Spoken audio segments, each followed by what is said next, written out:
So I think we shouldn't even be asking ourselves the question, should we make those responsible pay for the damages? What should we make them pay for? Absolutely, that's my point of view. Hello everyone, I'm on Avenue de Wagram near the Champs-Élysées and the Arc de Triomphe. We're asking people their thoughts 5 days after PSG's Champions League win. Let's hear what they say. Follow me. Hello sir, what did you think about the celebration of PSG's victory? About everything that happened? They need to be put in their place. All right, and tell me more sir, do you live around here? No. All right, we live in a rough neighborhood. Thank you sir. Good, first interview, right. That sets the tone. Look where I am. Here, right in front of the Darty that was specifically vandalized. You can see the window was broken. There are videos circulating on the internet. You can see them going inside, etc. Your Darty cuisine store remains open despite the damage it has suffered. Thank you for your loyalty and solidarity. We move forward together. Darty kitchen designer. It's kitchens, you know. I don't get it. We're right across from Maison du Monde. Last year, I reported on similar riots after PSG's win when they smashed up Maison du Monde. Now they've broken into the Darty across the street. I just don't understand the fascination with kitchens. Here, there's something, someone needs to explain it to me. Why are they targeting kitchen stores? Do you know, Thomas? Do you know? I have no idea. Honestly, I didn't even know it was a kitchen store. Nothing. Maison du Monde is an interior design place, you know, interior decoration. And here, I don't get it. Yeah, they broke in here too. Look. The Darty kitchen. I'm going to review the Darty footage closely.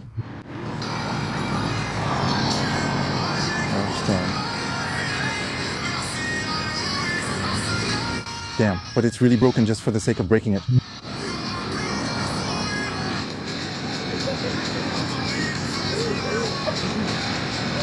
Yeah, actually, you saw the footage, right? They're breaking things just to break them. That's what's crazy. It doesn't even really seem like it's for stealing, if you ask me.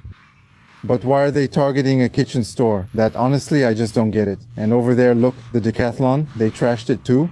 Yeah, the Decathlon shows even more damage. There are more scars. Yes, I'm being silly. They put up boards. They broke the shop window. Actually, they broke the shop window. There, yeah, that's the, wait. I'm conducting the investigation. Actually, it's the bike side that was broken. Nunez Edek, it had mostly gone well.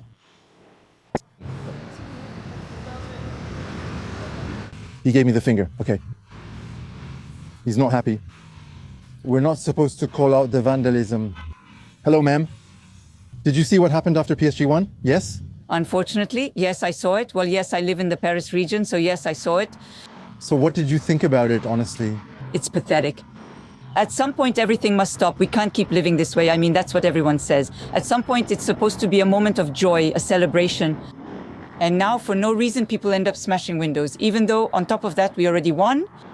Frankly, it makes no sense. Even if we had lost, it wouldn't. Now, the country really needs to pull itself together. What should we do? We need to be much stricter, right? Really, we need to be much stricter. Justice now needs to realize that the rioters, not just the rioters, actually justice in general, is afraid. We're buying social peace. And I think there's also a political aspect to it. We'll focus only on this. For example, I could be fined. But you see, actually, there's a big gap between the real people who actually cause damage, who actually commit offenses, and the average French person, which I am, you know, I'm a teacher. Well, the average French person, they're never going to miss them because they're easy to find. We're afraid of a certain part of the population and have been for a long time. There are places we avoid. No-go zones have existed for a long time. And we buy social peace. And this government has completely bought social peace. And I think there's a big political problem with the justice system. And in reality, judges do whatever they want. And we've seen it clearly, for example, in the Paris region. All the people who were arrested, none of them were, how can I say, well, I don't want to say incarcerated, maybe that's too strong a word. There wasn't really any follow-up. Outside Paris, there was a bit of that. I pay attention to everything happening because honestly, I'm outraged. Honestly, I'm outraged. Hello, ladies and gentlemen. How are you? I'm good. Where are you from? Provence. Did you see what happened with PSG's victory? Yes. So, what did you think about it? I think it's great, huh, Paris? No, but well, it's shameful, you know? But do you experience things like that in the provinces or not? No, not yet. No, not yet, not yet. We're protected for now. Yeah. How much longer, gentlemen? Ladies, well, we don't know. Listen, we'll see. Did you see that guy in his car? He's a racist. It's true that it's very racist to ask questions about that. Here's the truth, no manipulation. I interviewed 4 people and all gave me the same answer in 10 minutes. It's logical. I'll tell you a secret. I was a ward of the nation at first, adopted by the state. You see, I'm still a person. So I completely respect everything that has to do with the law. I was a teacher. I haven't been retired for very long. So in my profession, I really tried to teach morals and so on. We're not going to say what's good and what's bad. But yes, there are things that are done and things that aren't. And now I'm a bit disgusted. I'm honestly disgusted by what's happening. I'm not the only one, you know. Do you feel that around you? Yes. People don't dare to say it often because it's not politically correct. So we really only say it in small groups, you see? And even now, people are starting to speak out a little more. Still, it's kind of crazy, you know? People are starting to speak out a little bit because people are so fed up that now they're saying enough is enough. Yes, people are starting to speak out a little more, but you still have to be careful, you know? You have to be careful not to go too far. That's it. That's it. Honestly, I'm disgusted. Really, no. Can you believe it? Yes. And who's going to pay again? We are through our taxes. It's disgusting. And when you see what happened to the girl, Then yes. that to me, there is a problem in this country, you know. There is a problem. The justice system and police are overwhelmed by people who do things like that. There you go. Well, the rest, well, in the end, the real problems actually, where we should really focus on the real criminals. I don't know what we can call them, you know, the real people who cause problems. I think there's a fear. Why are we afraid? It's a lack of courage. In life, you need some bravery. You have to put your foot down when things are wrong and say so. This is clear when raising children. Excuse me. When raising children, if things aren't right, you punish them. That is, if you're always saying, watch out, I'm going to punish you, but there's never any consequence, then the kid in the end just thinks, it's fine, I can do whatever I want. We know very well as parents, as teachers, we know very well that you have to punish before things get completely out of hand. And punishment isn't necessarily something very serious, but you have to punish. Otherwise, it just escalates. You know, it escalates and then, well, what happens? It's total chaos. It's like a free-for-all, anything goes. It's a free-for-all. People do whatever they want. Did you hear something? There are racists in this area. There was the taxi that drove behind us. There was the guy with the gas equipment. There's a guy over there who noticed you, who saw you, who, yeah, he's not, at least we need to move, you know. We need to move. Okay, we'll move. It doesn't make sense. We need to move from here, but we can't stay here, not even for long. Let's go to the Champs-Élysées and see what's happening over there. He's the best. Thank you very much. I'm reporting on what happened there on the Champs-Élysées and normal. Classic? What's wrong? It's basic. Are you worried? Does it make you anxious? It's natural? And wait, it's going to get even worse. After. Yeah, it's just the beginning. Yeah, you're just at the beginning now. Wear a Paris Saint-Germain cap, or put on the OM1 to bother them. Damn, I'm dead. I'm a dead man. You're not a dead man. Everyone is with you. Thank you. That's kind. See you very soon. See you. That's cool, huh? Yes. It feels good. It feels good. It feels good. It feels good. I need it. I fucking need it. Okay. The Arc de Triomphe.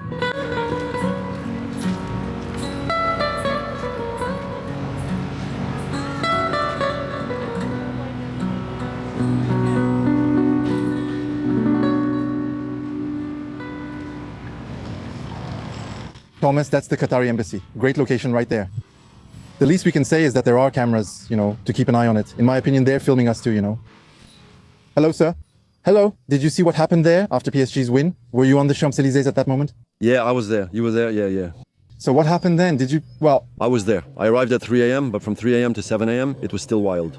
Yeah. That's true, yeah. There were too many cops. Yeah, too many cops. People were breaking everything, burning everything. Did you see that? Yeah. It was intense, you know? Yeah, it was intense. When I arrived at 3 a.m., I hid behind the CRS vans with my dogs. I'm homeless, but I still find it disgusting. They win and destroy everything. It makes no sense. What should be done? In your opinion, it won't change, you know? Yes, you don't think so? To them, it's just a game, especially when dealing with the police. Yes, that's true, yeah. Yeah, because they chase the police. And even the girls. Even the girls chase and throw things at the police. Since the police patrol, they chase them. And then, well, they bring out the gazelles, the little potimbal. They have the shields to protect themselves, you know. Some politicians claim the police provoke young people, but that's not true. That's not true. That's not true. The police are there to shut things down because, to keep people safe, because they have those red mortars. If the road is open, they'll shoot at cars and people. It's dangerous. If there's a child or if there are children in the car, even the driver, he gets that in the head. When you see them running, they don't pay attention. Me, if I was in the middle of the street, well, they'd be able to run over the dogs, to step on the dogs, you know? All that just to run from the police? They're the ones causing trouble. They block the road and stand in the way. And then you see them, they go under the barriers, they run. Police chase them since it's not allowed. If it's forbidden for everyone. Well, that's how the world works, and unfortunately it keeps getting worse. It'll always be that way. It's especially the Paris-Marseille matches. Yeah, I feel like it, yeah. And Morocco-Algeria too, it's the same. You see, I'm on the street. Well, I'd rather ask for a euro coin from the police unit with a smile than go smash things or steal. Or you see, it's more reasonable that way. At least I don't have the police coming to my place after 3 months. So clearly there's an increase in violence during soccer matches, and we know that.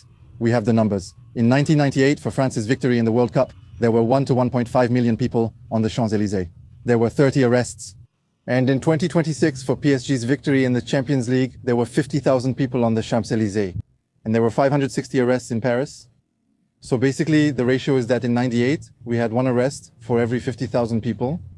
In 2026, we have 560 arrests for every 50,000 people. That's the ratio. It's multiplied by 560, the multiplier.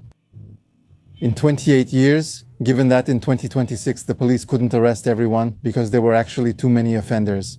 Whereas in 1998 they had the situation under control, so they arrested pretty much everyone who committed offenses, which is not the case in 2026. So this figure of 560 arrests is not the right number. There are potentially a lot more people who could have been arrested if they had been able to do so. Hello, ma'am? Excuse me, sorry, I'm doing a little report on what happened on the Champs-Élysées for PSG's victory. I wasn't really affected by it. Yeah, that's true, I can imagine. But you weren't really celebrating the victory yourself? Not really. In that case, I avoid the Champs-Élysées when it's closed. But do you live around here? No. But not too far. Sometimes I'm here. Did you see the vandalism? Well, I don't watch the news much, so I'm a bit shocked by, well, what happened. But I have trouble understanding how a soccer match could lead to such violence. But that's how it is. how do you explain that? But I'm lost. No. Whatever you want. Nothing at all. I have trouble understanding it. Well, we could be enthusiastic about other topics besides soccer, but obviously that's what interests people the most. A little walk on the Champs, very pleasant.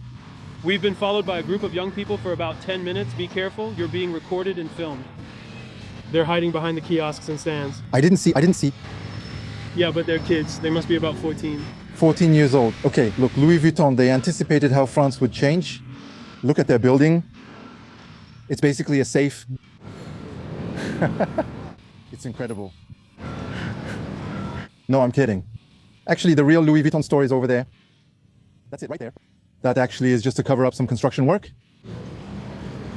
There's a hotel behind it that's being renovated. Very beautiful building, by the way. And that's just a temporary facade. What's pretty crazy is that this temporary facade is really very, very detailed. It's crazy. You don't see anything of the old car there. The vintage car. Magnificent. Pure class. I love it. It's pretty calm right now. Hard to picture this avenue being wrecked by crowds. It's tough, especially with how peaceful it is today and how pleasant everything feels.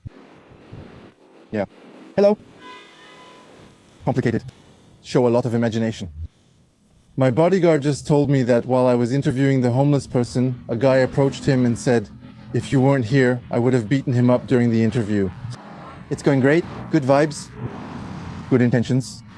See the little one in the PSG jersey with Dembélé? Well, yeah. Well, the store is right there. Are the 2 stars already on the jersey? I think so. It's not the kind of thing that gets left lying around. Thank you. I've been watching you from Belgium for months, and I thought, well, this is a good opportunity to greet him and tell him that I'm here, that you are brave, that I really appreciate what you are doing. Thank you very much. And I saw that over there in Belgium, things are blowing up too. I saw it.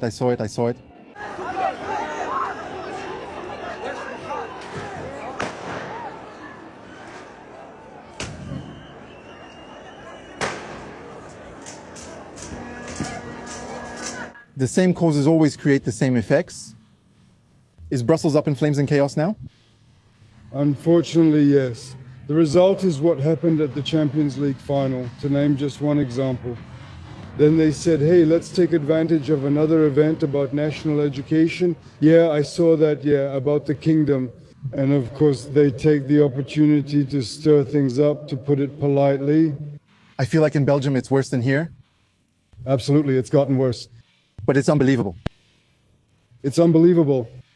In Brussels, though I don't know all of Belgium, I feel the situation is worse than in France. By the way, I think that opening the doors of the European Union to certain countries has caused a lot of damage. Malheureusement. Unfortunately, I'm going to get burned at the stake for saying this, but we didn't just take winners. That's all I can say. We didn't win immigration's Champions League. That's a good one. Let's write it down. I'll continue. I'll continue with your idea. There you go. Hello, ladies.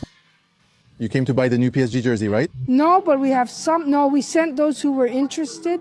All right. What did you think about what happened there during PSG's victory celebrations? It's a disaster. It's a disaster. It's a shame for France. That's very sad, I think. That's my view. It shouldn't exist. And since now it happens too often, well, effective measures should be taken. But, well, is it possible? And then what does it cost us? Beyond all the devaluations, the shopkeepers have had enough. You know, it's normal. But restoring the place, no, it's frightening. There you go. So I think we shouldn't even be asking ourselves the question whether we should make those responsible pay for the damages. It's you break it, you pay. Absolutely. That's my point of view. Of course, at this point, but it's age. It's age. C'est l'âge.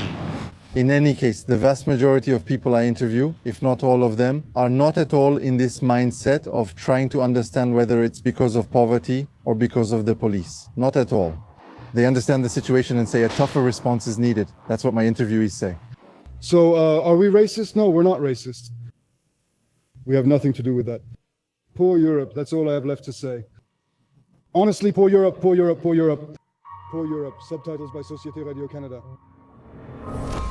There was a guy who called me a bastard, and then he went to get his friends and came back. He filmed me with his friends. There were 8 or 10 of them, apparently. Anyway, whatever the event is, it's always the same thing. Things get out of hand. Hello, sir. What happened? What was broken here? The question I ask myself is, why is it that when there's a sporting event, if it's related to a soccer match, things can get out of hand like this, while for all the other sports everything goes well?